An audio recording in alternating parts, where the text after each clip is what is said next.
Hi guys, good morning. കുറേ നാൾക്ക് ശേഷമാണ് എന്നെ വീഡിയോ കാണുന്നതല്ലേ. ഞാൻ എന്തൊക്കെ വീഡിയോ എടുത്ത് വെച്ചിട്ടുണ്ട്, ഞാൻ എല്ലാം എഡിറ്റ് ചെയ്തിടാം. പക്ഷേ എനിക്കൊരു മാനസികാവസ്ഥയിലല്ലായിരുന്നു. പക്ഷേ ഇന്നിപ്പോൾ ഞാൻ വന്നത് ഒരു വലിയ ഹാപ്പി ന്യൂസ് പറയാനാണ്. ബിക്കോസ് ഞാനിപ്പോൾ ദുബായിലേക്ക്, എല്ലാവരും ദുബായിലേക്ക് എത്തുന്ന പറഞ്ഞാൽ ഓരോ ഡ്രീമായിട്ടാണ്. അതിൻ്റെ ഫസ്റ്റ് സ്റ്റേജാണ് നമുക്കൊരു ജോബ് കിട്ടുക എന്നുള്ളത്. സോ ഫൈനലി എനിക്ക് കിട്ടി ഗായ്സ്, എനിക്ക് കിട്ടിയിട്ടുണ്ട്. 2 മാസത്തെ ഓട്ടപ്പാച്ചിലിനിടയ്ക്ക് എനിക്ക് കിട്ടിയിട്ടുണ്ട്. അപ്പോൾ ഞാൻ ഇന്ന് അപ്പോയിൻമെൻറ്റ് ലെറ്റർ വാങ്ങിക്കാൻ പോവാണ്. ഞാൻ എന്തുമാത്രം ഹാപ്പിയാണെന്ന് എനിക്ക് പോലും അറിയില്ല. സോ അപ്പോൾ എന്തായാലും വാങ്ങിച്ചിട്ട് വന്നിട്ട് കാണാം. ഓക്കെ എന്തായാലും ഇപ്പോൾ വാങ്ങിച്ചിട്ട് വരാം. പോയിട്ട് ഞാൻ ലെഫ്റ്റിലാണ് ഗൈസ്. ടെൻഷനാണോ ചോദിച്ചാൽ നല്ല ടെൻഷനായിട്ട് എടുക്കാമെന്ന് ഇങ്ങനെ ഇടിച്ചുകൊണ്ടിരിക്കുന്നത്. ഓക്കെ എന്തായാലും പോയി നോക്കാം. അങ്ങനെ ഞാൻ എൻ്റെ റൂമിലൊക്കെ എത്തി. എനിക്ക് അവിടെ വെച്ച് ഒന്നും എടുക്കാൻ പറ്റുന്നൊരവസ്ഥയായിരുന്നില്ല. കാരണം എന്താണെന്ന് വെച്ച് കഴിഞ്ഞാൽ ഇപ്പോൾ അവിടെ നിന്ന് പെട്ടെന്ന് അപ്പോയിൻമെൻറ്റ് ലെറ്റർ കിട്ടി. കുറേ പ്രൊസീജിയേഴ്സൊക്കെ ഉണ്ടായിരുന്നു. ഇറങ്ങി പിന്നെ വീട്ടിൽ വിളിക്കേണ്ട സന്തോഷം, പിന്നെ നേരെ റൂമിലേക്ക് ഓടി വന്നു. റൂമിലുള്ള ഫ്രണ്ട്സിനോട് പറഞ്ഞു, അറിയാവുന്ന പറയണം തോന്നി 1-2 ആൾക്കാരുടെ അടുത്തൊക്കെ ഒന്ന് ഷെയർ ചെയ്തു. വേറെ ഞാനങ്ങനെ ആരോടും ഷെയർ ചെയ്തിട്ടില്ല. ബിക്കോസ് എൻ്റെ ഒരു സമയം എന്ന് പറഞ്ഞാൽ ഈ ഒരു 2 മാസം ഭയങ്കര ഒരു റോളർ കോസ്റ്റർ റൈഡ് പോലെ ഇങ്ങനെ പൊയ്ക്കൊണ്ടിരിക്കുകയായിരുന്നു. കാരണം ഒന്നൊന്ന് ഓക്കെ വരുമ്പോൾ എന്തെങ്കിലും ഒരു കാര്യം വന്നിട്ട് ഞാൻ ഡൗൺ ആവും. അതായത് ഞാൻ എത്രത്തോളം സ്ട്രെസ് അല്ലെങ്കിൽ ഞാൻ എത്രത്തോളം ബുദ്ധിമുട്ടിയിട്ടുണ്ടെന്ന് അഫ്കോഴ്സ് എൻ്റെ അച്ഛനും അമ്മയ്ക്കും അറിയാം. പിന്നെ വളരെ അടുത്ത്, അതായത് എൻ്റെ ലൈഫിൽ അത്ര ഇമ്പോർട്ടൻ്റ് ആയിട്ടുള്ള 1-2 പേർക്ക്, ആർക്കല്ലാണ്ട് വേറെ ആർക്കും അറിയില്ല ഞാൻ എത്രത്തോളം സ്ട്രഗിൾ ചെയ്തിട്ടുണ്ട്, ഞാൻ എത്രത്തോളം ബുദ്ധിമുട്ടിയിട്ടുണ്ടെന്ന്. ഇപ്പോൾ നാട്ടിലുള്ളവരാണെങ്കിൽ എന്തായി, പോയിട്ട് എന്തായി, ജോലിയായോ, വിസ തീരാറായില്ലേ, തേങ്ങ. അവരാണ് ശരിയാണ്, അവരും വിചാരിക്കുന്നത് ശരിയാണ്, പോയിട്ട് എന്തായി, ജോലിയൊന്നും ആയില്ല. എന്നുള്ള സ്നേഹം കൊണ്ടായിരിക്കാം. എങ്കിലും ചില സമയത്ത് നമ്മൾ ഫുള്ള് പൊളിഞ്ഞിരിക്കുകയായിരിക്കും ഇവിടെ. എന്ന് വെച്ചാൽ എൻ്റെ ഫുള്ള് കയ്യിൽ നിന്ന് പോയ പല സിറ്റുവേഷൻ ഉണ്ടായിട്ടുണ്ട് ഇവിടെ വന്നിട്ട്.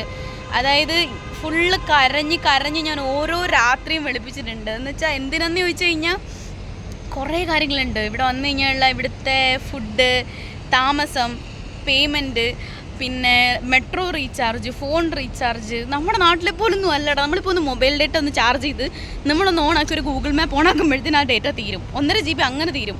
നമ്മൾ വിചാരിക്കുന്ന രീതിയിലല്ല ഇവിടെ. എനിക്ക് ഏറ്റവും കൂടുതൽ എൻ്റെ കയ്യിലിരിക്കുന്ന പൈസ പൊട്ടിയിരിക്കുന്ന ഒരു സിറ്റുവേഷൻ എന്ന് പറഞ്ഞാൽ മെട്രോ റീചാർജാണ്. ബിക്കോസ് ഞാനിപ്പം ഒരു ഇൻ്റർവ്യൂസൊക്കെ ഉണ്ടെങ്കിൽ മെട്രോ റീചാർജ്, പിന്നെ മെട്രോ ഇറങ്ങി ബസ്സിന് പോകേണ്ട സിറ്റുവേഷൻ വന്നിട്ടുണ്ട്. ഇതിനെല്ലാം നമ്മൾ ഈ നോവൽ കാർഡ് തന്നെയാണ് യൂസ് ചെയ്യുന്നത്. അപ്പോൾ ഇതെല്ലാം റീചാർജ് ചെയ്ത് മടുത്തു എന്ന് വേണേൽ പറയാം. ആ ഒരു സിറ്റുവേഷൻ വരെ എനിക്ക് ഉണ്ടായിട്ടുണ്ട്. But it's okay. ഞാൻ എല്ലാ ഫേസും ദുബായിൻ്റെ കണ്ടിട്ടുണ്ട്. അതായത് ദുബായിൻ്റെ വലിയ സിറ്റി ഫേസും, മീൻസ് എന്താ ഒരു നോർമലി ഉള്ളൊരു ഫേസും എല്ലാം ഞാൻ കണ്ടിട്ടുണ്ട്. ഈ ഒരു 2 മാസത്തിനിടയ്ക്ക് ഞാൻ പോകാത്ത സ്ഥലങ്ങളില്ല, മീറ്റ് ചെയ്യാത്ത ആൾക്കാരില്ല. ഞാൻ എന്തൊക്കെയോ കാണിച്ചു പോയിട്ടുണ്ട് ഈ 2 മാസത്തിനിടയ്ക്ക്. ചില രാത്രിയിലൊന്നും ഞാൻ പറഞ്ഞില്ലേ, ഈ ഒരു സ്ട്രെസ്സ് കയറിയിട്ടാണെന്നല്ല ഫുള്ള് വിറയലായിരിക്കും. എന്താ നാളെ എങ്ങനെയായിരിക്കും, നാളെ ഇൻ്റർവ്യൂവിന് പോകുന്നുള്ള എന്തെങ്കിലും കിട്ടുമോ കിട്ടത്തില്ലേ, നമ്മൾ ആരോട് ഷെയർ ചെയ്യാൻ പറ്റും. ബിക്കോസ് എല്ലാവരും ഈ ഒരു ഇതിന് വേണ്ടിയിട്ടാണ് ഇവിടെ വന്നിരിക്കുന്നത്. എൻ്റെ വിഷമത്തിനേക്കാളും കൂടുതലായിരിക്കും എൻ്റെ തൊട്ടപ്പുറത്തിരിക്കുന്നത് അല്ലെങ്കിൽ എൻ്റെ റൂമിൽ അടുത്ത കുട്ടീൻ്റെ. അപ്പോൾ നമ്മൾ ഒരാൾ കരഞ്ഞ് തീർന്നൊന്ന് ആശ്വസിപ്പിക്കുമ്പോഴേക്കും അടുത്ത ആൾക്ക് വിഷമം വരുന്നത്. എല്ലാവരുടെയും ഇമോഷൻസ് കണ്ടു. ബിക്കോസ് ഇപ്പോൾ എൻ്റെ ഒരു കാര്യം എന്ന് പറഞ്ഞു കഴിഞ്ഞാൽ എനിക്ക് അത്രയ്ക്ക് എന്താ പറയുന്നത്, വീട്ടിൽ അത്രയും മീൻസ് ഉണ്ട്, എല്ലാവർക്കും ബുദ്ധിമുട്ടുകളുണ്ടെങ്കിലും എനിക്ക് ഓക്കെ, എനിക്ക് സപ്പോർട്ടായിട്ട് അവരുണ്ട്. പക്ഷേ ഇവിടെ പലരും എന്ന് പറഞ്ഞു കഴിഞ്ഞാൽ ലോൺ എടുത്ത് അതെടുത്തിട്ടൊക്കെ വരുന്നവർ, ഈ ജോലി കിട്ടാണ്ട് ഞാൻ എല്ലാവരുടെയും സ്റ്റേജ് ഞാൻ കണ്ടിട്ട് അതൊക്കെ വെച്ച് നോക്കുമ്പോൾ എനിക്ക് അത്രയും പ്രഷർ ഇല്ല. പക്ഷേ എങ്കിലും നമുക്കിങ്ങനെ വീട്ടിൽ പൈസ ചോദിക്കണമല്ലോ, അല്ലെങ്കിൽ കയ്യിലിരിക്കുന്ന പൈസ തീരാറാവുന്നല്ലോ എന്നാലോചിക്കുമ്പോൾ ഒരു ടെൻഷൻ. എല്ലാത്തിൻ്റെ ഒടുവിൽ ഒരു ജോലി നമുക്ക് കിട്ടും. ദുബായിയാണ്, നമുക്ക് ജോലി കിട്ടാണ്ടിരിക്കില്ല. പക്ഷേ ഈ കിട്ടുന്നിടം വരെ നമ്മൾ ഈ അലട്ടി നമ്മൾ എന്താ ചെയ്യാന്ന് പോലും അറിയാത്തൊരവസ്ഥയുണ്ട് ഇവിടെ വന്നു കഴിഞ്ഞാൽ. പിന്നെ നാട്ടിൽ നിന്ന് വരാൻ നേരം ഞാൻ അങ്ങനെ കുറ്റമായിട്ട് പറയല്ല, എങ്കിലും ഞാൻ പറയാം, നാട്ടിൽ നിന്ന് വരാൻ നേരം നമുക്ക് കുറേ വാഗ്ദാനങ്ങൾ, അല്ലെങ്കിൽ ഇപ്പോൾ വീട്ടുകാരാണെങ്കിലും പറയും ഇന്നാളെ വിളിക്കുക, അവിടെ വിളിക്കുക, ഇവിടെ വിളിക്കുക. എന്നെ കുറേ ആൾക്കാർ ഹെൽപ്പ് ചെയ്തിട്ടുണ്ട്. ബിക്കോസ് തളർന്നു പോകുന്ന സിറ്റുവേഷനിൽ കുറേ ആൾക്കാർ ഇതാണ് ദുബായ് എന്ന് പറഞ്ഞു തന്നിട്ടുണ്ട്. പക്ഷേ എൻ്റെ ഒരു ഫീൽഡ് വന്നിട്ട് ഞാൻ ബിസിനസ് ഡെവലപ്മെൻറ്റ് എക്സിക്യൂട്ടീവ് ആണ്. എനിക്ക് നാട്ടിൽ അതിനാണ് എക്സ്പീരിയൻസ് ഉള്ളത്. അപ്പോൾ ഈ ഒരു ഫീൽഡ് വന്നിട്ട് എനിക്കിവിടെ റെക്കമെൻഡ് ചെയ്യേണ്ട ഒറ്റ കുഞ്ഞുങ്ങളില്ലായിരുന്നു. എൻ്റെ ഫ്രണ്ട്സിൻ്റെ പലരും ഞാൻ കണ്ടിട്ടുണ്ട്, ഇപ്പോൾ അച്ഛന്മാർ, ചേട്ടന്മാർ, അനിയും. പക്ഷേ എനിക്കെന്ന് പറഞ്ഞാൽ അങ്ങനെ ക്ലോസ് റിലേറ്റീവ്സ് എന്ന് പറഞ്ഞാൽ ചേച്ചി, അഫ്കോഴ്സ് അവൾ എന്നെ ഫുള്ള് ഹെൽപ്പ് ചെയ്തിട്ടുണ്ട്. അവളല്ലാണ്ട് എനിക്കൊരൊറ്റ മനുഷ്യരില്ലായിരുന്നു ഇവിടെ. അവൾ എന്ന് പറഞ്ഞാൽ റേഡിയോ മീൻസ് RJ ആണ്. അപ്പോൾ അവൾക്ക് IT ഫീൽഡ്, അതുകൊണ്ടായിട്ട് യാതൊരു ബന്ധവും ഇല്ല. എങ്കിലും അവൾക്ക് പറ്റുന്ന രീതിയിൽ അവൾ ഹെൽപ്പ് ചെയ്തിട്ടുണ്ട്. പക്ഷേ എങ്കിലും എന്നെ റെക്കമെൻഡ് ചെയ്യാനോ ഒരു കമ്പനിയിലേക്ക് റെഫർ ചെയ്യാനോ ഇവിടെ ആൾക്കാരില്ലായിരുന്നു. അപ്പോൾ നമ്മൾ തന്നെ പോയി കണ്ടുപിടിച്ച്, പക്ഷേ എനിക്ക് ഭയങ്കര പ്രൗഡാണ്. കാരണം എനിക്ക് സ്വന്തമായിട്ട് ഞാൻ കഷ്ടപ്പെട്ട് എനിക്ക് കിട്ടിയത് കൊണ്ടുള്ളൊരു ഭയങ്കര ഹാപ്പിനെസ് എനിക്ക് നല്ല രീതിയിലുണ്ട്. ഇപ്പോൾ നാട്ടിൽ നിന്നാണെങ്കിലും മെയിനായിട്ട് അമ്മൂമ്മമാർ, അവർക്ക് ഭയങ്കര ടെൻഷനാണ് ഞാൻ ഈ ഒരു പ്രായത്തിൽ ഇവിടെ കയറി വരിക. എനിക്ക് 23 വയസ്സായതേ ഉള്ളൂ. 23ാമത്തെ വയസ്സ് ഞാനിവിടെ വന്നിട്ട് എന്ത് കാണിക്കും, ജോലി ആയില്ലെങ്കിൽ എങ്ങനെ നിൽക്കും. എന്നിട്ട് അവർ പറയും വിഷമിക്കണ്ട, കിട്ടും.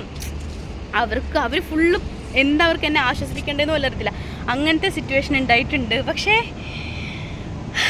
അറ്റ് ലാസ്റ്റ് നമുക്ക് ഈ ഓഫർ ലെറ്റർ കയ്യിലോട്ട് കിട്ടിയപ്പോൾ എൻ്റെ മോനെ ഈ 2 മാസത്തെ എൻ്റെ കഷ്ടപ്പാട് ആണല്ലോ എന്ന് ആലോചിക്കുമ്പോൾ ഒരു സന്തോഷം ഉണ്ടല്ലോ. അത് കാരണമാണ് ഞാൻ മെയിനായിട്ട് ഇന്ന് ഈ വ്ളോഗ് എടുത്തത് തന്നെ. പിന്നെ പറയാനാണെങ്കിൽ എൻ്റെ പേരൻസിൻ്റെ സപ്പോർട്ട് കുറച്ചൊന്നും അല്ലായിരുന്നു. കാരണം എൻ്റെ സ്വന്തം റിസ്കിലാണ് ഞാൻ ഈ ദുബായിലേക്ക് വരുന്നത്. എനിക്ക് 23 ഞാൻ പറഞ്ഞില്ല, 23 വയസ്സേ ഉള്ളൂ. 23ാമത്തെ വയസ്സിൽ ഞാനിങ്ങ് ദുബായിലേക്ക് വരുമ്പോൾ പലരും എൻ്റെ വീട്ടുകാരോട് ചോദിച്ചിട്ടുണ്ട്, ഈ പ്രായത്തിലൊക്കെ വിടണോ, അല്ലെങ്കിൽ ഒന്ന് കല്യാണം കഴിപ്പിച്ചിട്ട് ചെറുക്കൻ ദുബായിക്കാരനായാൽ പോരെ. ഇപ്പോൾ എൻ്റെ അമ്മ പോലും ഡയലോഗ് പറഞ്ഞിട്ടുണ്ട്, ദുബായിക്കാരനെ കൊണ്ട് കെട്ടിക്കുക, അപ്പോൾ നിനക്ക് ദുബായിൽ പോകാമല്ലോ എന്ന്. പക്ഷേ എങ്കിൽ കൂടിയും എൻ്റെ അച്ഛൻ്റെ ഒരു ഒറ്റ ഡയലോഗ്, അതായത് ഞാൻ ഇങ്ങനെ ദുബായിലേക്ക് പോകണം, എനിക്ക് പോയിട്ട് ജോലി നോക്കണം, ജോലി അവിടെ ചെയ്യണം, വർക്ക് ചെയ്യണം എന്ന് ആഗ്രഹമുണ്ടെന്ന് പറഞ്ഞപ്പോൾ എൻ്റെ അച്ഛൻ ഒറ്റ ഡയലോഗ് പറഞ്ഞോളൂ, ശരി വിസിറ്റിന് പോകും, നീ പോയി ട്രൈ ചെയ്യും, ഇതൊക്കെയല്ലേ പഠിക്കുന്നത് എന്നുള്ള രീതിയിൽ അച്ഛൻ്റെ ഒരു ഒറ്റ ഡയലോഗിലാണ് അമ്മയും എന്നെ കയറ്റി വിടുന്നത്. ഞാൻ എറണാകുളത്ത് 2 വർഷം വർക്ക് ചെയ്തിട്ടുള്ള എക്സ്പീരിയൻസ് അല്ലാണ്ട് ഇങ്ങനെ വന്നിട്ടൊരു എക്സ്പീരിയൻസോ കാര്യങ്ങളോ ഒന്നും എനിക്കില്ലായിരുന്നു. പിന്നെ എറണാകുളത്ത് ഞാനാണെങ്കിൽ എനിക്ക് 20ാമത്തെ വയസ്സിലാണ് ഞാൻ ഫസ്റ്റ് ഇൻഫോ പാർക്കിൽ ജോബിന് കയറുന്നത്. ആ 20ാമത്തെ വയസ്സിൽ ഞാൻ ജോലിക്ക് കയറുമ്പോഴും പലരും ചോദിച്ചിട്ടുണ്ട്, ഈ ചെറിയ പ്രായത്തിൽ എന്തിന് ജോലിക്ക് കയറുന്നത്, അങ്ങനെയാണ് ഇങ്ങനെയാണെന്നൊക്കെ. പക്ഷേ ഞാൻ എപ്പോഴെങ്കിലുമൊക്കെ എത്തും എന്ന് എനിക്കൊരു പ്രതീക്ഷയുണ്ട്. ആ ഒരൊറ്റ പ്രതീക്ഷേൻ്റെ പേരിലാണ് ഞാൻ ദുബായിലേക്ക് കയറി വന്നതായാലും ഞാൻ ഇവിടെ ജോലി കണ്ടുപിടിച്ചാണെങ്കിലും എല്ലാം ഞാൻ ചെയ്തത് എൻ്റെ സ്വന്തം റിസ്ക് പ്രകാരം മാത്രമാണ്. അഫ്കോഴ്സ് എൻ്റെ വീട്ടുകാരുടെ സപ്പോർട്ട്, അവരുടെ പൈസയില്ലെങ്കിൽ എനിക്ക് എങ്ങും എത്താൻ ഒക്കില്ലെന്ന് എനിക്കറിയാം. എങ്കിലും ഞാൻ ഇവിടെ വന്നിട്ടാണെങ്കിലും ഞാൻ മാക്സിമം ചിലവ് ഞാൻ കൊണ്ടുവന്ന പൈസ കൂടുതൽ ഇപ്പം വിസ എക്സ്റ്റൻഷൻ അങ്ങനെയല്ലാണ്ട് എനിക്ക് അധികം വീട്ടിൽ നിന്ന് എനിക്ക് പൈസ വാങ്ങിക്കരുത് എനിക്ക് ഭയങ്കര നിർബന്ധം ഉണ്ടായിരുന്നു. എനിക്ക് അധികം അവരെ ബുദ്ധിമുട്ടിക്കരുത്. കാരണം എനിക്ക് വേണ്ടി നല്ല രീതിയിൽ എനിക്ക് വേണ്ടി നല്ല അനിയന് നല്ല രീതിയിൽ എൻ്റെ അച്ഛൻ്റെ ലൈഫ് ഫുള്ള് ബഹറിനിൽ കിടന്ന് കഷ്ടപ്പെട്ടുണ്ടാക്കുന്ന കാശ് നമുക്ക് 2 പേർക്കും മാത്രം തന്നു തീർക്കാനുള്ളതല്ലല്ലോ. അവർക്കും അവരുടെ ലൈഫ് നോക്കണം. അവരുടെ പോലും ലൈഫ് വേണ്ടെന്ന് വെച്ചിട്ടാണ് നമ്മളെ ഇത്രയും വളർത്തിക്കൊണ്ടിരുന്നത്. അപ്പം എനിക്ക് എങ്ങനെയെങ്കിലും അച്ഛനെ ബഹറിനിൽ നിന്ന് നാട്ടിലേക്ക് കൊണ്ടുവരണം, അച്ഛൻ ഇത്രയും കഷ്ടപ്പെട്ടാൽ മതി, ഇത്രയൊക്കെ കഷ്ടപ്പെട്ടില്ലേ, ഈ ഒരു തോന്നലൊക്കെയാണ്. പക്ഷേ ഒരു 1.5 മാസം 2 മാസം കഴിഞ്ഞപ്പോഴത്തേന് എനിക്ക് മനസ്സിലായി എന്നെക്കൊണ്ട് ഇത് നടക്കൂലേ, ഞാൻ തിരിച്ചൊന്നുമില്ലാത്ത രീതിയിൽ വീട്ടിലേക്ക് പോകേണ്ടി വരുമോ, അല്ലെങ്കിൽ എനിക്ക് അച്ഛനെ മീൻസ് അവരെ ഒന്നും ഹെൽപ്പ് ചെയ്യാൻ പറ്റൂലേ, അല്ലെങ്കിൽ എന്നെക്കൊണ്ട് ഇനി ഒന്നിനും നടക്കൂല, എൻ്റെ കയ്യിൽ നിന്ന് മൊത്തം പോയി. ഞാൻ ഇരുന്ന് ഇങ്ങനെ അടിച്ച് കരഞ്ഞിട്ടുണ്ട് ഓരോ രാത്രി ഉറങ്ങാണ്ട്. എനിക്ക് 2 മണി 3 മണി ആയാലും ഞാൻ ഇങ്ങനെ ഓവർ തിങ്ക് ചെയ്ത് സ്ട്രെസ്സ് കൂട്ടി. ഞാൻ ഇപ്പോൾ നാട്ടിലുള്ള ആരിലാണെങ്കിൽ തന്നെ ഞാൻ പറഞ്ഞില്ല എത്ര ക്ലോസ് ആയിട്ടുള്ള 1-2 ആൾക്കാരുണ്ട്. അപ്പം അതിൽ ഇപ്പം ഒരാളെ ആണെങ്കിൽ തന്നെ ഞാൻ നാട്ടിലെ സമയം പോലെ നോക്കാണ്ട് ഞാൻ വിളിച്ചിരുന്ന് കാര്യം എനിക്ക് എന്താ ചെയ്യേണ്ടതെന്ന് അറിയില്ല, എൻ്റെ കയ്യിൽ നിന്ന് പോകുന്നെന്നാ തോന്നുന്നത്. അങ്ങനെ പോലെ ഞാൻ അങ്ങനെ പോലെ ഞാൻ ഷെയർ ചെയ്തിട്ടുണ്ട്. അപ്പോൾ അന്നേരം എന്നെ മോട്ടിവേറ്റ് ചെയ്ത് ഇങ്ങനത്തെ 1-2 പേരാണ് എന്നെ നല്ല രീതിയിൽ ബൂസ്റ്റ് ചെയ്ത്. എൻ്റെ ചേച്ചി ഐഷുവിനോട് എത്ര നന്ദി അറിഞ്ഞാലും മനസ്സിലായി. കാരണം ഞാൻ തളർന്നു പോയി. എനിക്ക് ഫസ്റ്റ് ഒരു ജോബ് കിട്ടിയിട്ടുണ്ടായിരുന്നു. ആ ജോബിൽ ഞാൻ കയറി സന്തോഷമായിട്ട് ഞാൻ 2 ദിവസം ട്രെയിനിങ്ങിന് പോയാലോ എന്ന് ഞാൻ ഇങ്ങനെ ആലോചിച്ച് ഇരുന്നപ്പോഴാണ് ഒരു സാങ്കേതിക കാരണം കൊണ്ട് ആ ജോബ് എൻ്റെ കയ്യിൽ നിന്ന് പോയി.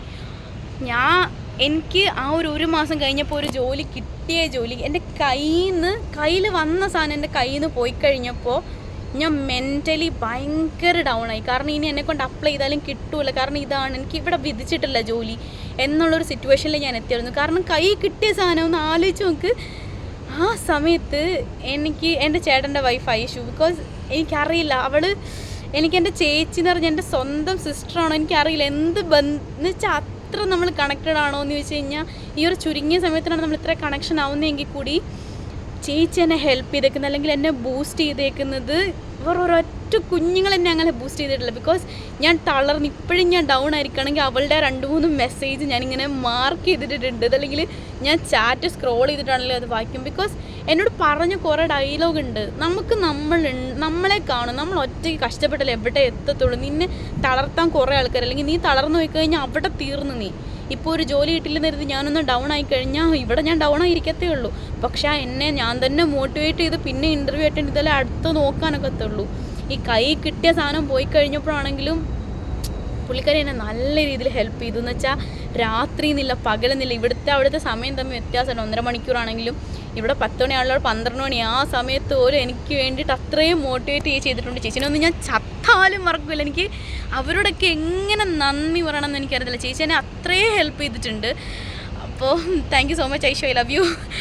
അപ്പോൾ എന്താ പറയുക, മീൻസ് ഇങ്ങനത്തെ സിറ്റുവേഷനിലൊക്കെയാണ് ഞാൻ ഇവരൊക്കെ എനിക്ക് ഒരു പ്രശ്നം അല്ലെങ്കിൽ എന്തെങ്കിലും ഒരു ഫേസ് വന്നാൽ എൻ്റെ കൂടെ എത്ര പേര് നിൽക്കും എന്ന് ഈ 2 മാസത്തിനിടയ്ക്ക് ഞാൻ മനസ്സിലാക്കി. ബിക്കോസ് ഇപ്പോൾ ജോലീൻ്റെ ആണെങ്കിൽ കൂടി എങ്ങനെയാണെങ്കിൽ കൂടി ഞാൻ ഇവിടെ വന്നിട്ട് തിരിഞ്ഞു നോക്കാത്ത ടീംസ് ഉണ്ട്. സീരിയസ്ലി പറഞ്ഞു കഴിഞ്ഞാൽ ചിലപ്പം അവരും വിചാരിച്ചാണ്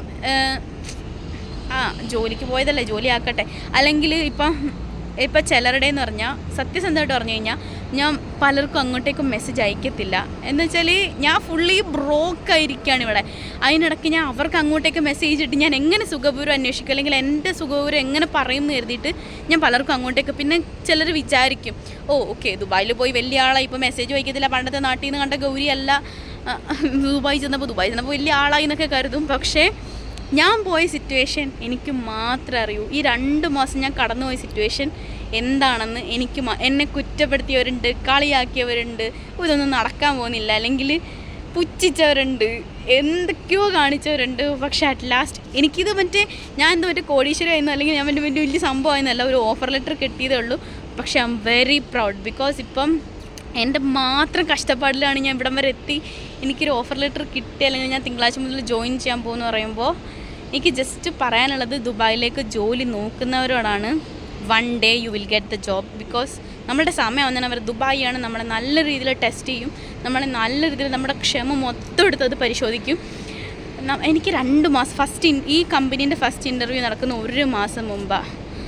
1 മാസം മുന്നെന്ന് പറഞ്ഞാൽ 1 മാസം മുന്നാണ് ഫസ്റ്റ് ഇനീഷ്യൽ സ്റ്റേജ് നടക്കുന്നത്. അത് കഴിഞ്ഞ് 3-4 ഇൻ്റർവ്യൂസ് ഉണ്ടായിരുന്നു, ഒരു എക്സാം ഉണ്ടായിരുന്നു, അവസാനത്തെ ഇൻ്റർവ്യൂ ഇന്നായിരുന്നു. ലൈക്ക് ഇൻ്റർവ്യൂ അല്ല, ജസ്റ്റ് ഒന്ന് സംസാരിച്ചിട്ട് ഓഫർ ലെറ്റർ തന്നിടുമായിരുന്നു. സോ അത് ഞാൻ പറഞ്ഞു, കിട്ടാതെ എങ്ങും പോകത്തില്ല. നമുക്ക് വിധിച്ചേക്കുന്നതാണ്, നമ്മളുടെ കയ്യിലേക്ക് തന്നെ സാധനം കറക്റ്റായിട്ട് വരും. പിന്നെ മാക്സിമം നമ്മൾ ഇവിടെ വന്നു കഴിഞ്ഞാൽ സഹായഹസ്തങ്ങൾ ഇഷ്ടം പോലെ ഉണ്ടെന്ന് നമ്മൾ കരുതും. പക്ഷേ വെറുതെയാണ്. എല്ലാവരുടെ ലൈഫിൽ എല്ലാവരും തിരക്കായിരിക്കും. ദുബായിൽ അല്ലെങ്കിൽ ഒരു ഗൾഫ് രാജ്യത്ത് ഒരാൾ ജോലിക്ക് വരികയെന്ന് വെച്ച് കഴിഞ്ഞാൽ ആൾ ജീവിക്കാൻ വേണ്ടി അല്ലെങ്കിൽ ആൾ കഷ്ടപ്പെടാൻ വന്നിരിക്കുന്നതാണ്. അതിനിടയ്ക്ക് നമ്മളെ നോക്കാനോ തിരക്കാനോ ആർക്കും സമയം ഉണ്ടായിരിക്കില്ല. നമ്മൾ തന്നെ നമ്മളുടെ കാര്യം നോക്കണം. ഇപ്പോൾ വന്നിട്ട് ഹെൽപ്പ് ചെയ്യാം, CV താന്നൊക്കെ പറയാം. നമ്മളിപ്പോൾ ഒരാൾക്ക് CV വെച്ചിട്ട് നമ്മൾ റിപ്ലൈക്ക് വേണ്ടി വെയിറ്റ് ചെയ്തിട്ട് യാതൊരു കാര്യമില്ല. കാരണം ഇപ്പോൾ ഒരാൾ 7 മണിക്ക് ജോലിക്ക് ഇറങ്ങുകയാണ്, തിരിച്ച് രാത്രി 9:30 കയറി വരുന്ന ആൾക്ക് നമ്മുടെ CV പോയിട്ട് നമ്മളെ പോലും ഓർമ്മ കാണില്ല. സോ അങ്ങനെ നമ്മൾ തന്നെ കഷ്ടപ്പെടുക, നമ്മൾ തന്നെ മാക്സിമം ഡയറക്റ്റ് HR-മാരെ കോൺടാക്ട് ചെയ്യാൻ നോക്കുക, കമ്പനിയിലേക്ക് ഡയറക്റ്റ് ബന്ധപ്പെടാൻ നോക്കുക. മാക്സിമം നമുക്കാണ് ജോലിൻ്റെ ആവശ്യം, അപ്പോൾ നമ്മൾ തന്നെ മാക്സിമം കമ്പനീനെ വിളിച്ച് വെറുപ്പിച്ചുകൊണ്ടിരിക്കുക. എന്തൊക്കെ ചെയ്യാൻ പറ്റും എന്തൊക്കെ ചെയ്യുക. കാരണം ഈ 2 മാസത്തിനിടയ്ക്ക് 25 ഇൻ്റർവ്യൂ അറ്റൻഡ് ചെയ്തൊരു എക്സ്പീരിയൻസ് വെച്ച് ഞാൻ പറയാം. എത്രത്തോളം നമുക്കൊരാളെ വിളിച്ച് വെറുപ്പിക്കാൻ തോന്നുന്നു, അവർ അവസാനം നിങ്ങൾക്ക് ജോലി ഇല്ല എന്ന് പറയുന്നതിന് നമ്മൾ ജസ്റ്റ് അപ്ഡേറ്റ് ചോദിച്ചുകൊണ്ടിരിക്കുക. ബിക്കോസ് നമ്മുടെ ആവശ്യമാണ്, നമ്മുടെ മാത്രം ആവശ്യമാണ്. ഇപ്പോൾ ദുബായിൽ ജോബ് നോക്കുന്നവരാണെങ്കിൽ കൂടുതലും ഇഷ്ടംപോലെ വാട്സപ്പ് ഗ്രൂപ്പും കാര്യങ്ങളുണ്ട്. എനിക്ക് കൂടുതലും ഞാൻ അപ്ലൈ ചെയ്തിരിക്കുന്നത് അതിലാണ്. ഇങ്ങനത്തെ ദുബായ് ജോബ്സ്, ഗൾഫ് ജോബ്സ് എന്നൊക്കെ പറഞ്ഞ് കുറേ വാട്സപ്പ് ഗ്രൂപ്പ് ഗൂഗിളിൽ നിന്ന് തന്നെ കിട്ടും. അപ്പോൾ ഇമാതിരി ഗ്രൂപ്പുകളിൽ വേക്കൻസി വരുന്ന കൂട്ടത്തിൽ HR-മാരുടെ നമ്പറും കാണും. മാക്സിമം അവരെ വിളിച്ച് സംസാരിക്കുക. കൂടുതൽ ആൾക്കാർക്ക് വാട്സപ്പിൽ ഷെയർ ചെയ്യുക. മെയിലിൽ അയക്കുന്നത് നല്ലതാണ്, പക്ഷേ ബൾക്കായിട്ട് മെയിൽ വരുമ്പോൾ വാട്സപ്പ് കുറച്ചും കൂടി ബെറ്റർ ആയിരിക്കും. അപ്പോൾ മാക്സിമം നമ്പർ കിട്ടുന്നതെന്ന് തന്നെ നോക്കുക, അവരുടെ അപ്ലൈ ചെയ്യുക. പിന്നെ അപ്ലൈ ചെയ്യുവാണെങ്കിൽ ഈ നൈറ്റ് ടൈമിലൊക്കെ അപ്ലൈ ചെയ്യാണ്ട് രാവിലെ ഒരു 8 മുതൽ 11 വരെയുള്ള ടൈമിൽ, കാരണം ഈ HR-മാർ CV നോക്കുന്ന സമയത്ത് വേണ്ടിയിരുന്ന് അപ്ലൈ ചെയ്യുക മാക്സിമം. ഇവർ ഈ രാവിലെ വന്നിരിക്കുന്ന ആ ഫ്രഷ്നെസ്സോട് നോക്കുമ്പോൾ ആദ്യമേ 1-2 CV ഒക്കെ അവർ പിക്ക് ചെയ്യും. അപ്പോൾ അങ്ങനെയുള്ള CVs എന്ന് വെച്ചാൽ രാവിലെ മാക്സിമം അപ്ലൈ ചെയ്യാൻ നോക്കുക. സോ ലിങ്ക്ഡിൻ, ഇൻഡീഡൊക്കെ കൂടുതലും കടന്നു ഇരുന്നും പരിശ്രമിക്കുക. ഡൊബിസിൽ എന്ന് പറഞ്ഞൊരു ആപ്പുണ്ട്, ദുബായിൻ്റെ ലോക്കൽ ആപ്പാണ്. അതിലും കുറേ ഓഫേഴ്സ് വരുന്നുണ്ട്. സോ എല്ലാത്തിലും അപ്ലൈ ചെയ്യുക. എല്ലാവർക്കും കിട്ടാണ്ടിരിക്കൂല. എനിക്ക് കിട്ടിയെങ്കിൽ നിങ്ങൾക്ക് എല്ലാവർക്കും കിട്ടും. എനിക്ക് 100%. ഇപ്പോൾ നാട്ടിൽ നിൽക്കാൻ എൻ്റെ ഫ്രണ്ട്സ് ദുബായിൽ ജോബ് നോക്കുന്നുണ്ടെന്ന് വെച്ചാൽ എനിക്ക് ജോബ് ആയിട്ട് കൂടില്ല, എന്നിട്ട് ഞാൻ പറയും കയറി വാ. ബിക്കോസ് ഇത് നിങ്ങൾ എക്സ്പീരിയൻസ് ആണ്. ഈ ഒരു സാധനം നിങ്ങൾ എക്സ്പീരിയൻസ് ചെയ്തത്, നിങ്ങൾ ഇത് സ്ട്രഗിൾ ചെയ്തിട്ട് പണി പാളിയെന്ന് പറഞ്ഞ് തിരിച്ചു കൊണ്ട് ഇവിടെ തന്നെ പിടിച്ച് നിൽക്കുന്നവരാണെങ്കിൽ നമ്മൾ ഏത് ഫേസും ലൈഫിൻ്റെ കിടക്കുമെന്ന് എനിക്ക് മനസ്സിലായി. സോ ഇതെനിക്ക് പറയണം എന്നുണ്ടായിരുന്നു. ഞാൻ കുറേ നാളെ 1-1.5 മാസം ഞാൻ ഫുള്ള് ഡൗൺ ആയിരുന്നുകൊണ്ടാണ് യൂട്യൂബിലും കാര്യങ്ങളൊന്നും വീഡിയോ ഇടാഞ്ഞത്. പക്ഷെ എനിക്ക് വീഡിയോ എടുക്കണം എന്ന് ആഗ്രഹമുണ്ടായിരുന്നു. ഞാൻ എന്തൊക്കെയോ എടുത്തിട്ടുണ്ട്, 1-2 തവണ പുറത്തൊക്കെ പോയപ്പോൾ എടുത്തിട്ടുണ്ട്. പക്ഷെ എനിക്കൊന്നും എഡിറ്റ് ചെയ്യാനോ ഇടാനോ ഒന്നും പറ്റിയില്ല. സോ ഞാൻ എല്ലാം എഡിറ്റ് ചെയ്തൊക്കെ ഇടാം പതിയെ. ഞാനിപ്പം പാർട്ടീഷനിലേക്കൊക്കെ 1 month 1.5 month മാറിയിട്ടുണ്ടായിരുന്നു. പക്ഷെ എനിക്കൊന്നും പറയാൻ പറ്റിയിട്ടില്ല. സോ ഞാൻ ഇനി മാക്സിമം കണ്ടിന്യൂസ് ആയിട്ട് വീഡിയോ ഇടാൻ നോക്കാം. ഇതെൻ്റെ ടെറസാണ്. ഓക്കെ, അപ്പോൾ മാക്സിമം വീഡിയോസ് ഇടാൻ നോക്കാം. സോ ഫുൾ വീഡിയോ കണ്ട് ഇഷ്ടപ്പെടുകയാണെങ്കിൽ do like, share and subscribe. Full കേട്ടു എന്ന് ഞാൻ പ്രതീക്ഷിക്കുന്നു. സോ പുതിയൊരു വീഡിയോ ആയിട്ട് വീണ്ടും കാണാം. ഇനി എന്തൊക്കെ വീഡിയോസാണ് വേണ്ടതെന്ന് വെച്ചാൽ ജസ്റ്റ് കമൻറ്റ് ചെയ്യുക. ഡെയിലി ഇടാൻ പറ്റുമോ എന്ന് എനിക്കറിയില്ല, but I will try my best. Thank you, by.